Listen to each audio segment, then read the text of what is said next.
Nicole, you were quite young when you were cast in Dead Calm. Hmm. Now, 19. were you kind of surprised that you got that role? Yeah, because it was something that I didn't think was possible. She's meant to be 26 with a 3-year-old kid. But I'd worked with the production company before on a miniseries called Vietnam, and the director gave me a 5-hour audition and cast me in the role. And so I put on weight, deepened my voice, tied my hair, everything to make it believable that I was actually older. Now, when you arrived in Hollywood, what were your first impressions of the city and the town and the whole? Overwhelming. It's a big place, and you can get sort of lonely here. So I sort of stayed in the hotel room, watching the television, which can also be intimidating because there's like 64 channels. In Australia, you have 4 channels. That's it. It was a shock to me. I actually went home, got on a plane and went home, and then I came back again a little more prepared. Now, you and Tom had such great chemistry in this movie, as you did in Days of Thunder. But in Days of Thunder, I thought you kind of disappeared toward the end of the movie. Now, were there some scenes cut from that film? From Days of Thunder, well, there was never really a third act. We were writing as we were going along, or Bob Town was writing, and we were making the movie.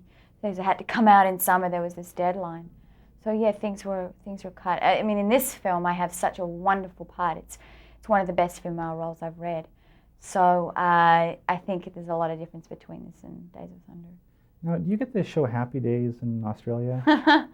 Yes. Now, I met Ron Howard a few years ago, and when I sat there, I kept thinking, I'm talking to Richie Cunningham, I'm talking to You feel Oprah like you Taylor. know him, I Yeah. know. So, did you ever feel that way when you were? When you first meet him, it's amazing because he still looks the same, really.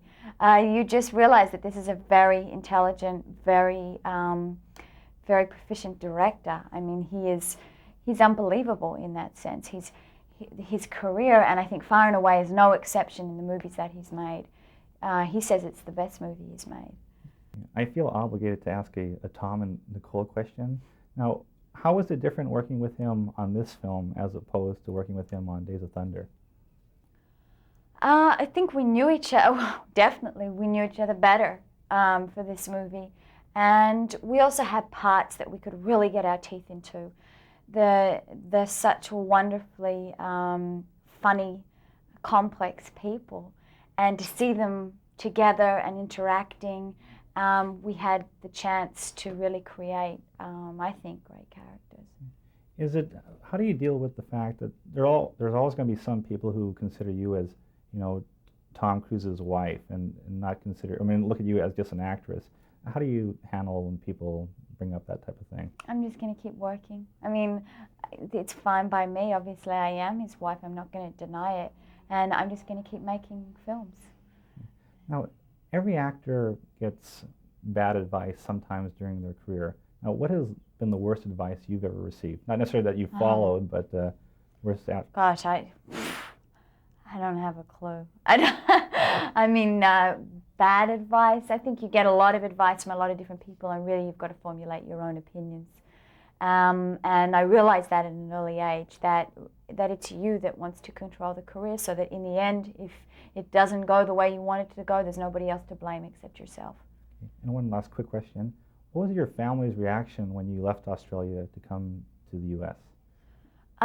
They missed me. They still miss me. I go back. I'm going back in a couple of weeks. I'm really excited. But they want the best for me, and they realize that this here is where the film industry is the strongest at the moment, and this is where you have to be.